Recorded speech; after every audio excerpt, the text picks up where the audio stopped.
Hello, my name's Catherine Kirk and I'm the RSHE leader with the Lead Equate Teaching School Alliance, working in partnership with the DFE. Welcome to this secondary staff meeting.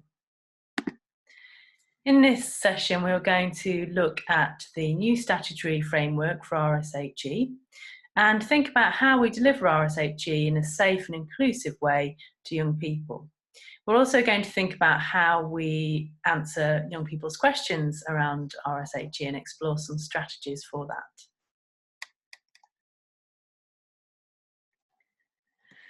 So to start with, the definition. Now, RSHE, Relationship, Sex and Health Education, really comes under the umbrella of the broader PSHE, so Personal Social Health Education.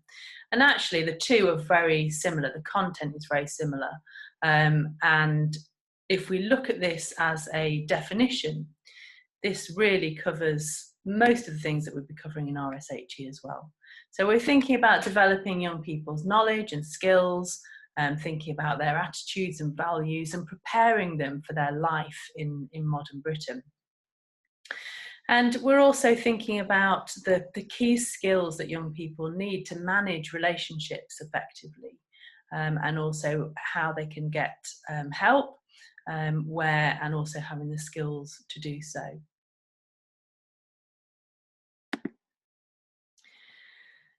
What's really important before we embark on our journey of PSHE is to think about what it is that the pupils in our school need. And there's some flexibility within the framework to ensure that schools can develop a curriculum that meets the needs of students. So what I'd like to do is have a discussion in groups and think about what is it that you want the students in your school to know, what skills do you want them to have, and what do you think is important in terms of PSHE, RSHE, whatever you want to call it, once they leave your school. So where do you want them to be at the end of their time with you in terms of their knowledge, skills, values, attitudes? Okay, pause the video here.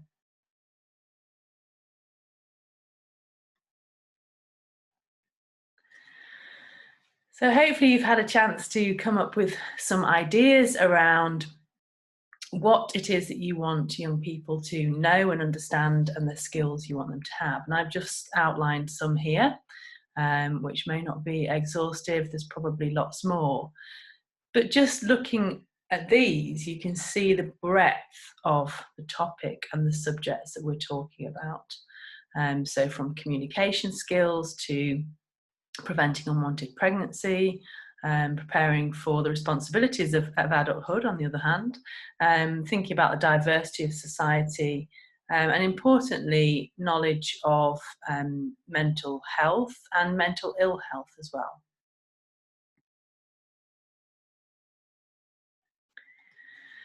So in 2017, the PSHE Association produced a document called A Curriculum for Life, and this was making the case for why statutory PSHE was so important.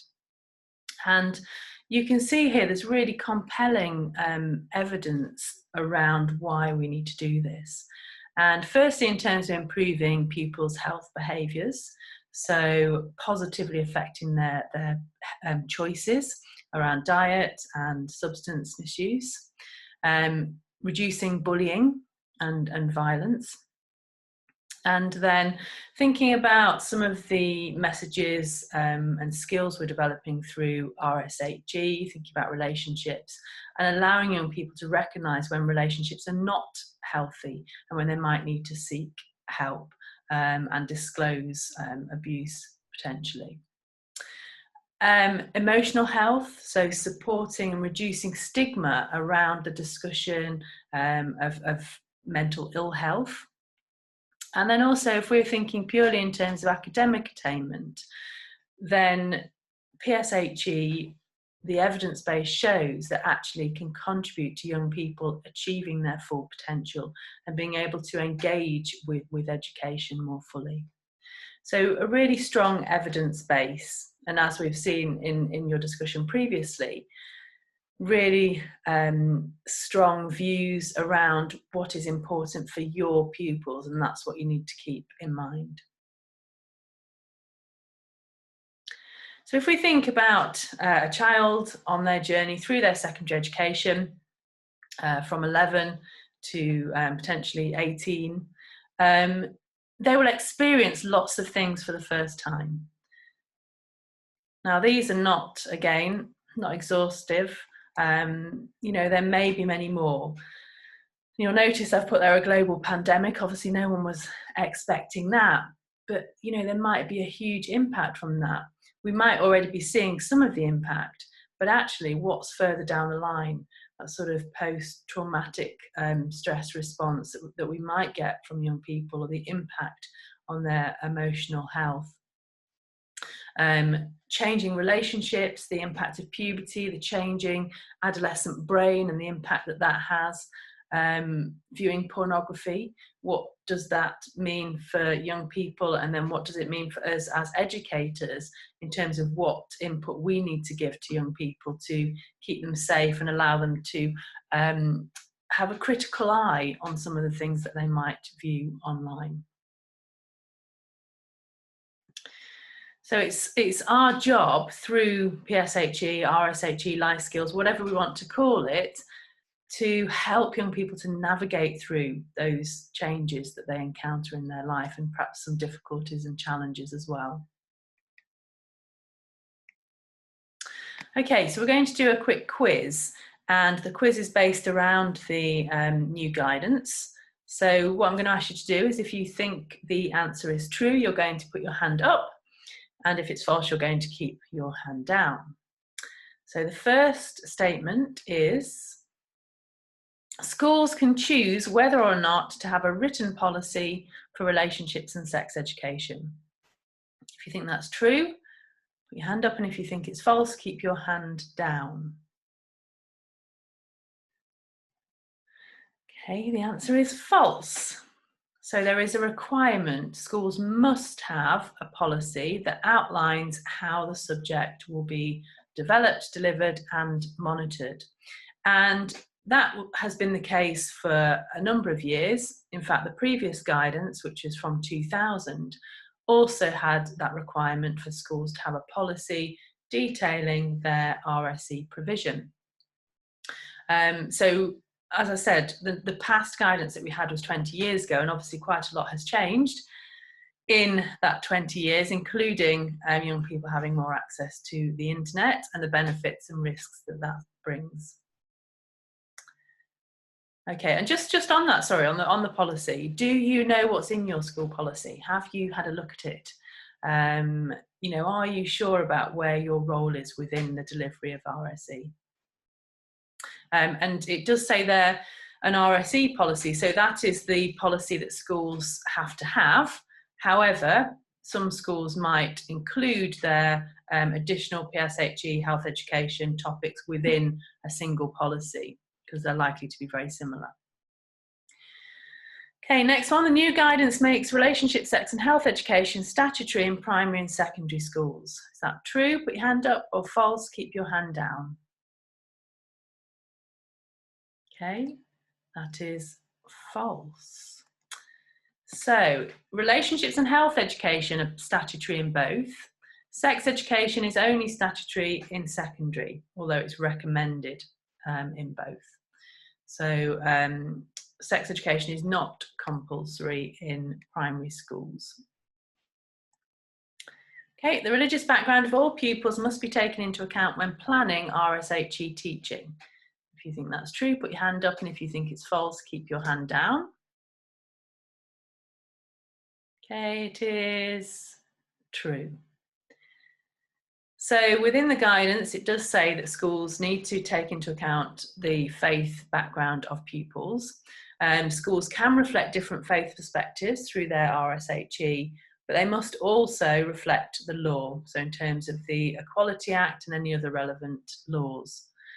So there are opportunities through delivery to reflect some of those diverse perspectives, and there are lots of different values that people hold around RSHE, and there's room as a balanced and objective deliverer of RSHE to incorporate some of those different views.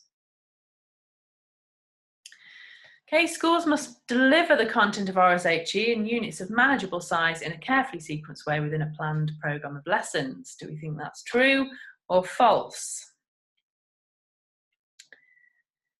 It is true. So the guidance doesn't state a particular delivery model, so you don't necessarily have to have a weekly hour slot, for example. However, you do need to consider how you're going to cover the breadth of content through whatever delivery method you have.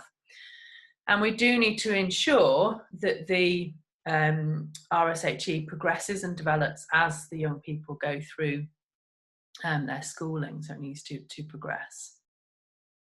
But you can use cross-curricular approaches, assemblies, external visitors, etc.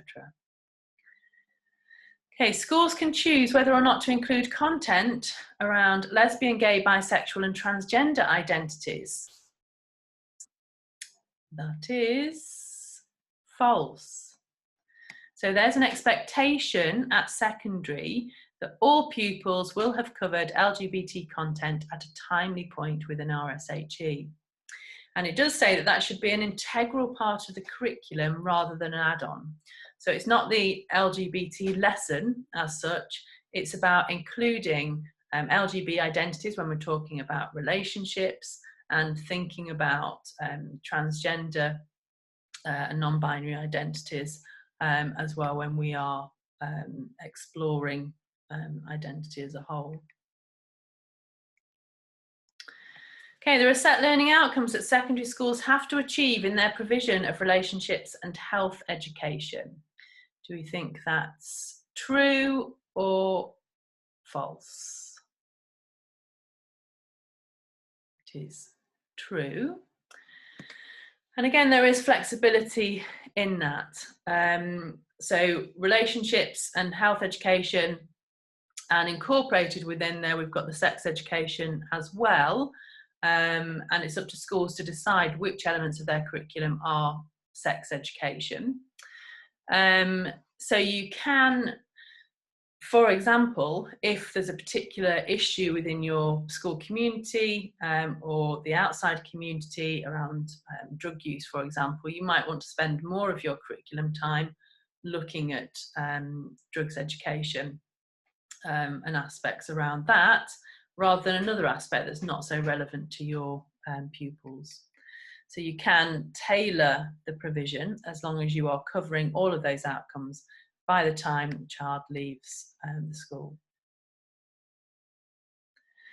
Okay, RSHE should only be delivered by specialists or external agencies. Do you think that's true? Hands up, or false? Hands down. It is false. So where external agencies are used to deliver RSHE, it should be to complement provision by the teachers. So teachers do not have to be specialists, but there's an expectation that staff will have received training. Now obviously this is some training, but there are lots of other more specialised training looking at particular aspects of RSHE. So for example, looking at puberty or looking at contraception, there's some good training by Brooke around those different aspects. But external visitors can often provide a new interesting delivery for pupils, but they must not be a replacement for teacher delivery. Okay, the statutory outcomes for secondary RSHE include teaching about rape, consent, female genital mutilation, mental ill health, CPR, immunisation, fertility, organ donation and self-examination. I think that's true, put your hand up. If you think it's false, keep your hand down. Okay, that's true, amongst others. So there are lots of outcomes, and we will have a look at those. So schools should hold exams to monitor progress in RSHE. Do you think that's true or false? Okay, that is false. Thank goodness, we don't want to be having exams in RSHE. So whilst there's no formal requirement for examinations, there is an expectation that there'll be the same rigour in terms of assessment as in other subjects. So considering how we ensure that young people are making progress, making the expected progress in the subject. So we do need to have some form of assessment. That could be self-assessment or peer assessment, but we do need to be thinking about that. Parents can withdraw their child from RSHE at secondary level until 3 terms before their 16th birthday. Is that true or false? It is false. So parents are only able to withdraw from the sex education elements. So it's up to schools to identify, as I said, which parts they are. There is a section called Intimate and Sexual Relationships, which would have the majority of those. But parents can only withdraw up until a child is 15, so 3 terms before their 16th birthday. And only from the sex education elements, so not from relationships education, not from health education. Okay, so here we have a breakdown, a summary of what is covered within the curriculum. So within relationships education, we first of all have families, and you can see that looking at diversity of committed relationships, marriage, characteristics of long-term relationships, and parenting.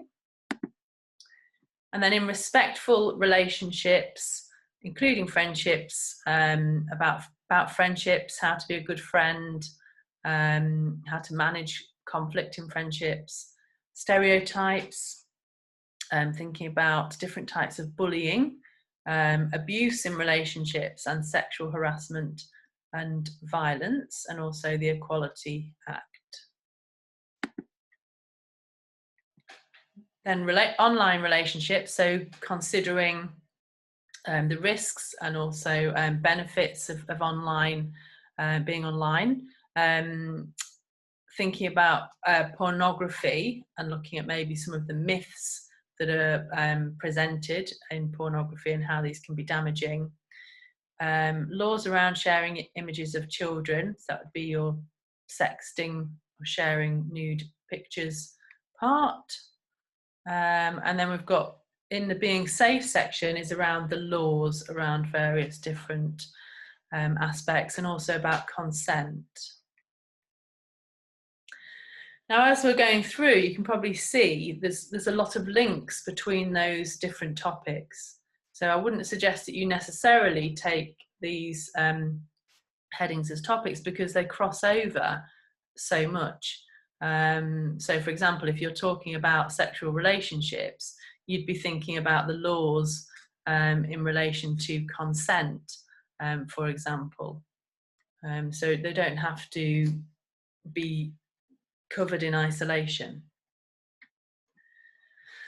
This is intimate and sexual relationships, so thinking, I mean, I guess this is what we would have traditionally classed as RSE or sex education, STIs, contraception, pregnancy, managing sexual pressure, etc. And also where to access confidential sexual health advice. And then statutory health education, we've got mental well-being. It's great to see that in there. So recognising signs of mental ill health, being able to talk about emotions, knowing what impacts positively and negatively on emotions and mental health. And then internet safety and harms, again, thinking about recognising some of those more harmful behaviours that might exist online. Physical health and healthy eating, obviously clear links there with your PE, and thinking about how physical activity supports mental well-being. Drugs, alcohol and tobacco, again, probably part of your curriculum already. You know, thinking about the harms of smoking, quitting, legal and illegal drugs and associated risks. And then we've got health and prevention, particularly relevant at the time at this time, immunisation and vaccination, sleep. You know, we know that patterns of sleep might change as young people go through puberty and adolescence. So thinking about why sleep is important, and self-examination. So later secondary, thinking about self-examination. Basic first aid, including CPR and what defibrillators are for. And then changing adolescent body, which is the puberty and menstrual well-being part. And again, lots of these could, you know, cross over and be covered, you know, in one session. You could bring in these different outcomes. Okay, so our basic principles of RSHE. It should be a partnership with parents and carers. So they are key partners in our delivery. And we would hope that young people would be able to have conversations with their parents or carers and talk about what they've been learning. I know that's not always the case, but we should be delivering in partnership, making sure parents know what we're going to deliver and when. Based on needs of pupils we've talked about, it should be accessible to those with special educational needs and disabilities. So making sure that we differentiate the curriculum appropriately, think about different delivery styles potentially for those children that need more repetition or need the content breaking down more to understand it. So we do need to make sure that it's accessible. We talked about it being regular and progressive, and the laws, so making sure that young people are aware of the laws around relationships. Talked about that. Sensitive and age appropriate and delivered within the law, and that's particularly important when we're thinking about delivery, because some young people may find it uncomfortable to be in an RSHE lesson. How do we support them to engage and get the learning that they need?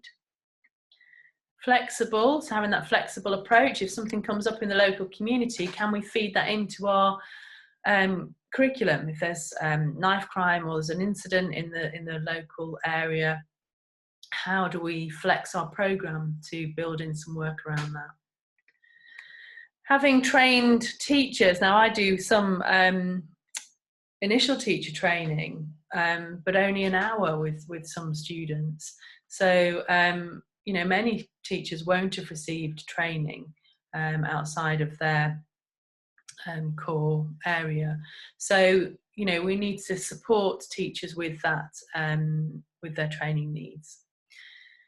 And we may need specific content for those with particular characteristics. So within the Equalities Act and the Public Sector Equality Duty, we are allowed to give specific support where it's needed. So say, for example, you identify a group of students who are particularly at risk of sexual exploitation, you could do a separate session with a smaller group if that's an identified need for those of a particular characteristic. Okay, so another discussion. What I'd like you to do is to think about who or what do you need to be inclusive of in your RSHE, PSHE provision, and how do you make sure that delivery is inclusive and safe for all? So two things there. How do we ensure we're inclusive, safe and inclusive delivery, but also who or what do we need to be inclusive of? So if you pause the video here.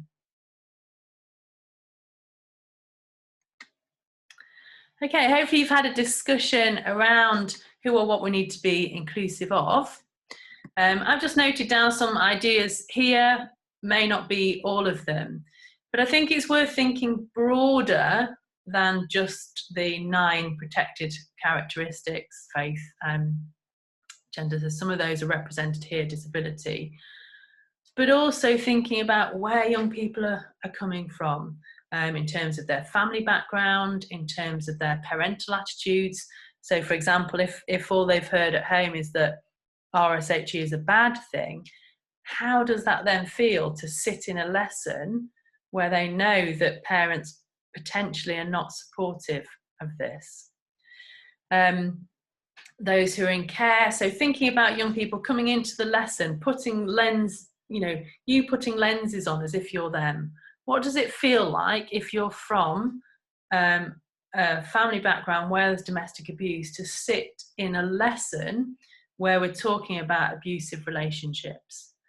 And it may be that it's about how we deliver our language, the resources we use, so we're not causing distress to pupils.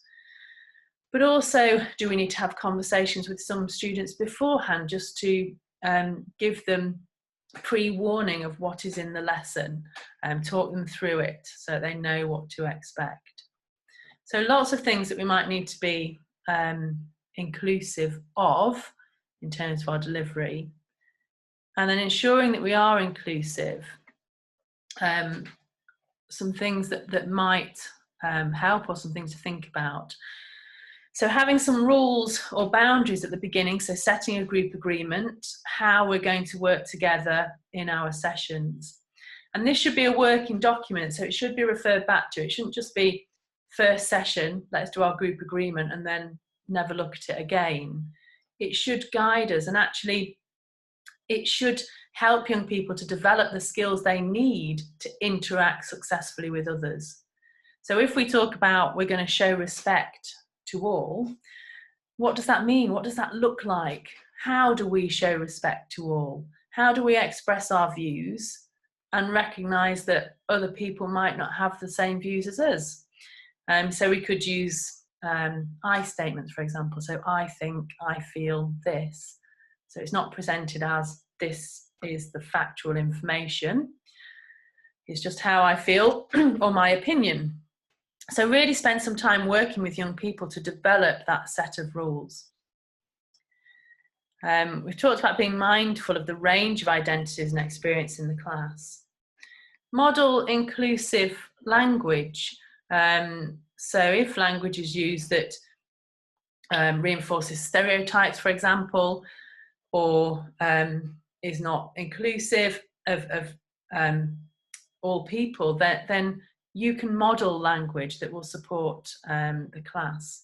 So for example, if we're asking about somebody's partner, we use the word partner rather than have you got a girlfriend or have you got a boyfriend, because that assumes their sexual orientation. As a delivery, you should be factual, balanced and objective. So it's not about your views, your sharing what you think. It's about being factual, balanced and objective, and representing that there are many different views and values around this. And there's also the law, which is a fact, which we all have to live by. But you can acknowledge those different views and perspectives. You don't have to use your own views. You could say, you know, somebody I know believes this or somebody believes that. So it's not from your perspective, but you're acknowledging those different views. And you could give alternative viewpoints. So you could be play devil's advocate and bring in some views that you might not necessarily share, but that represent maybe people that aren't present in the room. Acknowledge the weirdness. As I said, for some young people, some of these lessons might be excruciating. You might find them really embarrassing that you, as their teacher, are stood there talking about them. So you can acknowledge that, do some fun activities, get the sort of laughter and embarrassment out, and then focus. Notice body language. So, you know, if there's a normally confident student that's quite quiet in this lesson, why is that? You know, is there something that's troubling them? Do we need to have a word with them afterwards? We talked about the importance of reflecting the law, signposting to appropriate support. So that could be support within school or external. And we need to make sure that we're signposting young people regularly, whether that's through notice boards, but also through your delivery of lessons. So at the end, always having a slide, where can we go for further support on this issue? Distance the learning. So use someone I know, or scenarios or case studies. So we're not asking young people necessarily to talk about themselves and their own experiences, we're getting them to focus on something that's happening to somebody else, and what would their advice be, and where could that person go for help. Challenge stereotypes, but also promote non-stereotypical views. And again, that comes down to delivery. Obviously, we don't want to be using resources that promote stereotypical views either, but a lot of that is around how we deliver a session. Are we, without thinking, reinforcing stereotypes? So it's about awareness. Reflect a range of relationships, differential content we've talked about, a range of activities. So, you know, PSHE gives us the scope, or RSHE gives us a scope to really be, you know, use lots of different activities. So fun activities, encouraging discussion. You know, we don't want young people just sat filling in a worksheet. It's about discussion. It's about hearing different views. It's about maybe hearing something and thinking, oh, actually, yeah, I hadn't thought about that. And developing the skills of being able to communicate in that way is something we can do through RSHE as well. And finally, being open yourself, that you may not know everything. Young people might have more information than you, particularly around things like, I don't know, drug names, different apps, you know, different views that you might not have considered. So being open and honest is important. Oh, I said it was the final one, it's not. Following up concerns, again, really important. If we notice that child who looks a bit different in this session, or, you know, has maybe asked a question and you're a bit unsure about, you know, are they safe, make sure those are followed up either by yourself or through your safeguarding procedures. Okay, so here's a sample group agreement. First one, really important. So great for young people to ask questions, but we don't want them to be asking personal ones. So personal ones of ourselves as teachers or of the class, and make that clear in your group agreement so you can refer back to it. So at that point when somebody asks, oh, you know, when did you have sex first, or anything like that, you can say, well, we did agree no personal questions, so I'm not going to answer that one. You could explore that, you know, would it make a difference if somebody had sex earlier or later, or, you know, so it gives a discussion point, but not in relation to your personal behaviours or experiences. And I think we've covered most of the other ones. Using language appropriate for the classroom, you know, just encouraging young people to think about that some words can be offensive, and, you know, we need to make sure it's a safe environment for all. Just at the bottom there, keep yourself and others safe. We want young people to feel it's a confidential space to discuss and explore, but actually there's also boundaries in that in terms of safeguarding and child protection. So making sure that they're aware that if you hear anything and you think they're at risk of being harmed in any way, or somebody else is, that you need to follow that up. Okay, so we come on to questions. Now, I often find that this is one of the areas that staff feel least confident in, is those questions that might come up and how to answer them. So what I'd like to do in your groups is just have a discussion about any tricky questions you've had previously, or ones that you anticipate that students might ask in any particular sessions. And then think about how you might answer and what strategies you could employ to answer those questions. So pause the video here whilst you have that discussion.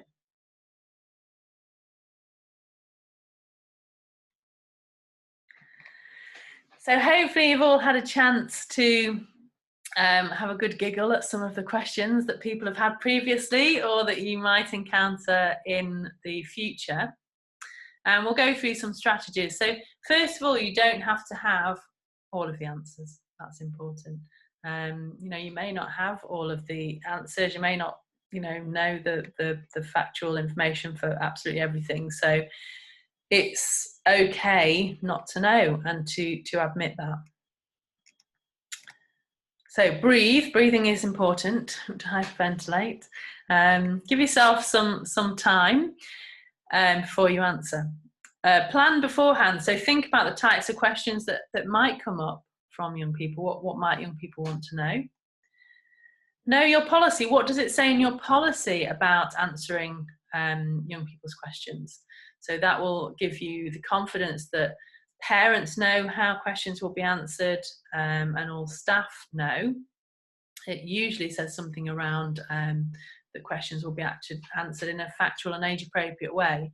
And obviously age-appropriate, you know, is quite subjective. But you can only use your best judgment as a teacher when you're in that situation. And if you feel it's safer to answer the question to protect, safeguard the young people, or to give them the information they need, then ideally do that in a factual, honest way with only as much information as is needed. Give yourself time. That's a really interesting question, and I'm going to come back to that at the end of the session, and make sure you do. The difficulty now with Google is that students can go and Google information, and obviously it's better for them to have factual information in school rather than be searching the web for answers. Utilise a question box. So you could have a question box or post-it notes, or a question time within your session. If you do that, I always suggest that pupils put their names on, just in case there's any safeguarding issues that come up through that, but you don't have to read their name out. Once you've got the questions, you can then group them. You know, there'll probably be some that are very similar. So you could utilise a question box. We've covered that.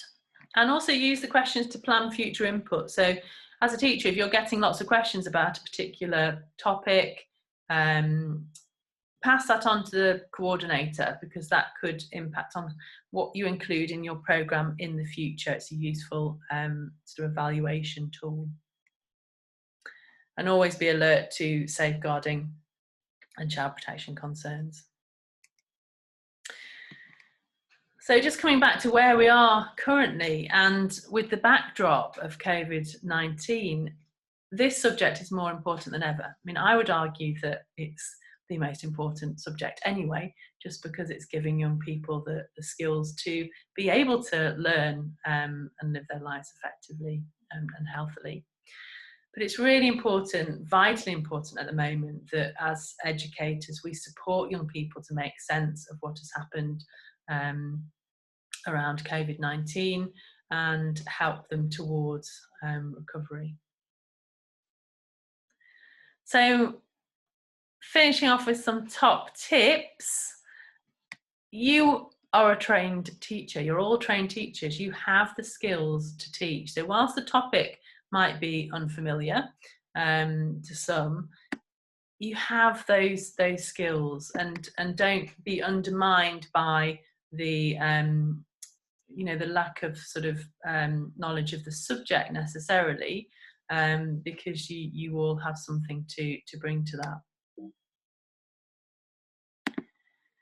Value the subject. In the past, PSHE, RSHE has often been seen as, you know, not that, it's a DOS subject or whatever, but it's a subject where we can make a real difference to young people's lives. They could hear something in a PSHE lesson and just think, yeah, wow, that's me, or that happened to me, or that's what I want to do. You know, it's such a vital subject. I remember doing some teaching once to some young people around domestic abuse, and after the session, a primary child came up and said that they weren't aware that was wrong, and actually was then able to seek support. And you know, that's just amazing that we have the ability to change things, to make a real difference. Enjoy it. If you're new to the subject, the first few times might be nerve-wracking, or you might just go straight in there and think, brilliant. But have fun, explore, experiment, use different resources, trial things out, and connect with the students where they are, which might be, oh, this is really embarrassing and cringy, and you know, but go with that, and you know, get some real engagement. Prepare, goes without saying, prepare your for the lesson. and then talk with others. So if there's staff who are more confident, have delivered more, have a chat with them, maybe buddy up, maybe observe a session, share ideas and experiences. So that's the end of the session. I hope it's been useful. Thank you very much. Bye.